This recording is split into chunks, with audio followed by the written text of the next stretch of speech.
Cześć, witam wszystkich bardzo serdecznie, z tej strony Czuga i witam was na moim kanale w kolejnym, dosyć nietypowym odcinku. Zastanawiacie się pewnie, co jest pod tą szmatką, przykryciem, nie miałem bardziej reprezentatywnej. Niektórzy pewnie wiedzą, niektórzy się domyślają, a ja wam zdradzę. Tutaj jest kula aluminiowa, którą zrobiliśmy razem z Y z pół kilometra folii aluminiowej. Cały odcinek, jak ona powstała i co znajduje się w środku, ponieważ ta kula jest do wygrania razem z bardzo wartościowym przedmiotem w środku. Wszystko jest na odcinku u Y na kanale, więc linki macie gdzieś w opisie, na pewno gdzieś tutaj u góry się wyświetliła karta, więc klikajcie, zobaczcie, jak ona powstawała i jaka była cała procedura. Dlaczego ta kula jest przykryta? Teraz pewnie zobaczycie przebitki, jak ta kula mniej więcej wyglądała już po zrobieniu. No i przebitki, jak tutaj nam to wychodziło, tak dla urozmaicenia. Temat z tymi kulami powstał w Japonii, ponieważ Japończycy zbierali pazłotka, zbijali je, zgniatali młotkami, szlifowali, robili takie ładne, błyszczące kule. No i my z Y razem też pomyśleliśmy, że zrobimy coś takiego, ponieważ zrobiła się dosyć mocna moda na to, nagrywają to youtuberzy, a my chcieliśmy zrobić coś wyjątkowego, żeby była duża, żeby miała coś w środku i żeby była do wygrania. Mam nadzieję, że nam się to udało.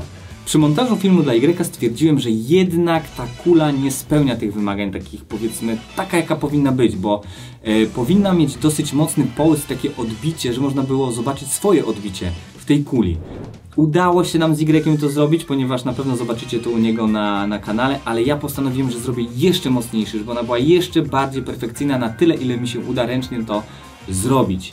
Dlatego jest przykryta, ponieważ już ją skończyłem. Ale zobaczcie, jak wygląda cały proces. 3 dni szlifowania po kilka godzin dziennie.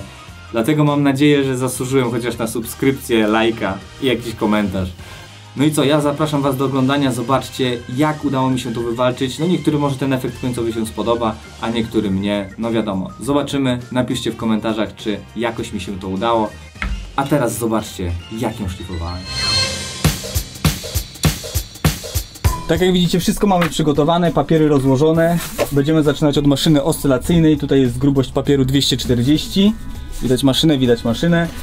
Później lecimy papierami 400, 500, później mamy 800, 1000, 1500, mamy tutaj kilka tych 1500, tak jak widzicie, 2000 i na samym końcu 2500. Będziemy lecieć wodnymi i zobaczymy, czy efekt lustra, który widzieliście pewnie gdzieś w internecie, sprawdzi się i na tej kuli uda nam się też uzyskać taki naprawdę fajny po polerce efekt lustra i będziemy widzieli swoje odbicie w kuli.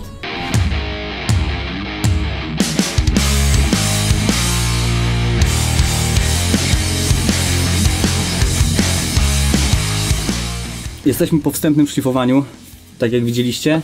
Lecimy teraz papierami od 800 w górę. No niestety tych wrębów nie dam rady ręcznie wyszlifować. Nie mam maszyny takiej, żeby to zeszlifować całość. Zresztą folia nie jest tak dobrze ubita. Jak zeszlifuję jedno, zaraz pojawiają się wręby kolejne. Więc i tak zależy nam na tym, aby był jak najlepszy połysk. Więc lecimy 800 i z wodą. Zobaczymy, jak pójdzie teraz.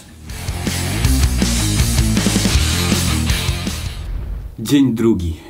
Pewnie myśleliście wszyscy, że wyrobię się w jeden dzień, niestety nie. Zakończyliśmy na papierze 1500 wodnym akurat wczoraj. 6 godzin szlifowania, 2 godziny maszyną oscylacyjną i 4 godziny papierami zwykłymi i wodnymi. No, jest dużo niedociągnięć jeszcze, zobaczymy, ile uda się wyprowadzić. Polecę jeszcze raz papierem 1500, później polecę papierem 2000 i na samym końcu polecę papierem 2500. No i później kula poleci na polerkę. No i zobaczymy, co uda się z tego zrobić. W środku jest woda, papier wodny 1500, od niego zaczniemy. Moczymy papier i musimy pamiętać, żeby on cały czas był mokry.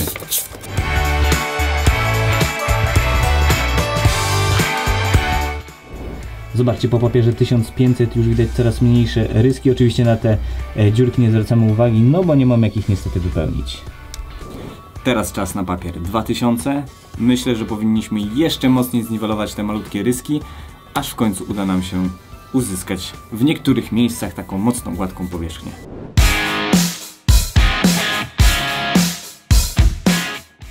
Powiem wam, że kula zrobiła się taka troszeczkę, można powiedzieć, miła w dotyku. Taka ślistsza.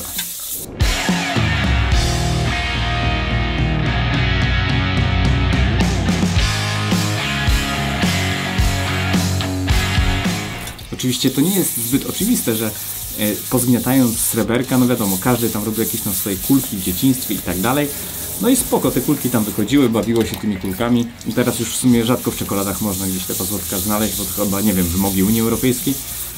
Ale rzadko, już rzadko widzę, żeby było w pazłotku.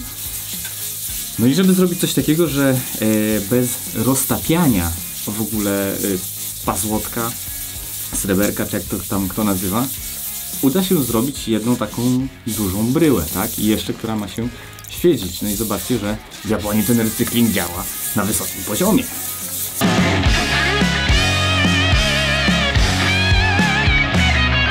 Przedostatni etap, papier 2500, a później polerka. Jak nie przyniesie to skutku, to chyba się popłaczę.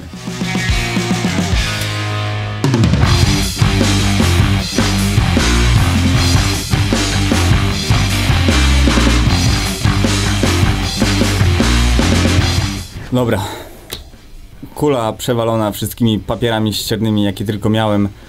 Teraz mam nadzieję, że polerka zrobi swoje i zobaczę tak mniej więcej chociaż dobre odbicie lustrzane w kuli.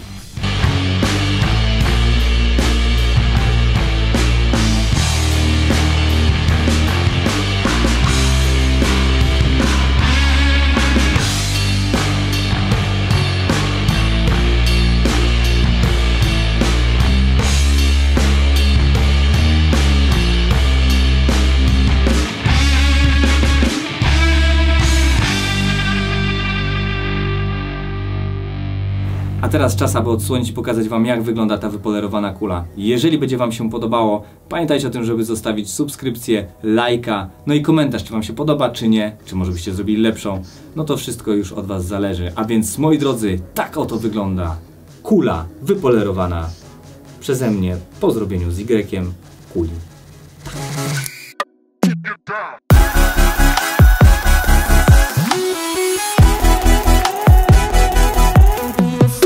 I jak widzicie, udało mi się troszeczkę uzyskać ten połysk tak zwany, znaczy połysk, to odbicie lustrzane, gdzie jestem w stanie przeglądnąć się w tej kuli. Starałem się jak tylko mogłem, żeby ten efekt był jak najlepszy.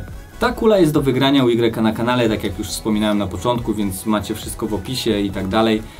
Wbijajcie tam i starajcie się ją wygrać, ale zanim tam jeszcze przejdziecie, jak już dotrwaliście do samego końca, powiem Wam, że ta kula ma dla mnie dosyć większą wartość, więc jak ktoś ją wygra, to bardzo fajnie, może sobie gdzieś ją postawi, może ją rozdzieli na pół, ponieważ ta kula w tym momencie symbolizuje dla mnie pewną wartość, że warto walczyć do samego końca, ponieważ ja myślałem, że się nie uda. Nie da rady jej wypolerować, przecież ona ma tyle rys i tego wszystkiego, że nie da rady. A jednak w jakimś stopniu da radę to zrobić. Gdybyśmy zrobili jeszcze wcześniej bardziej idealną, jeszcze lepiej by to wyszło.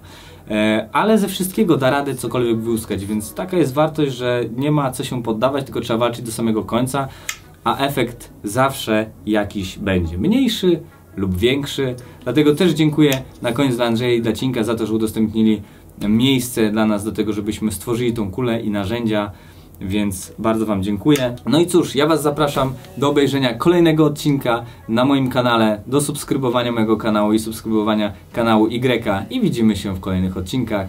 Na razie trzymajcie się, cześć!